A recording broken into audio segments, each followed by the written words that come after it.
მეორე კონცერტი სახელწოდებით ვივალდის ციებ-ცხელება გაიმართა. მსმენელის წინაშე მუსიკოსების სხვადასხვა ქვეყნიდან წარსდგნენ. საღამოზე ასევე მონაწილეობა მიიღო ფესტივალის ორკესტრმა საქართველოს ვირტუოზები. პარალელურად მოეწყო მხატვარ ელდარ ქავშბაიას პერსონალური გამოფენა. საერთაშორისო ფესტივალის დასმითი საღამო ბათუმში 26 აგვისტოს გაიმართება. წარმოდგენილი იქნება კონცერტის სახელწოდებით ტანგოს სული. ილიანა ისაკაძის სახელობის საერთაშორისო ფესტივალი ღამის სერენადები წელს მე-17-ად ტარდება. ფესტივალის ფარგლებში 6 კონცერტი გაიმართება ბორჯომში, ბათუმსა და თბილისში.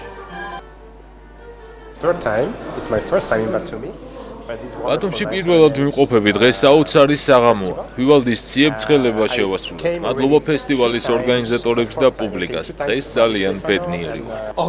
საოცარი ემოციებია მსმენელსა და ჩვენ შორის. ვივალდის მუსიკა მართლაც განსაკუთრებულია და ეს ძალიან კარგად აღიქვა ჩვენმა აუდიტორიამ. მეორედ ვარ საქართველოში, თუმცა ბათუმში პირველად და ძალიან დიდი მადლობა ფესტივალს ღამის სერენადები. უკვე მე-15 წელიწადია ბათუმში ტარდება ღამის სერენადების კონცერტები.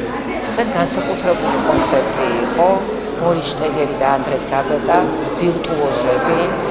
ანდრეს გაბეტა ბაროკოს 1727 წლის ვარნერის ინსტრუმენტზე წარსდგა პუბლიკის წინაშე და როგორც ყოველთვის მადლიერი ვარ ძალიან საოცარი ბათუმელი პუბლიკის. გიორგი ცაბაძე თეატრსა და კინოში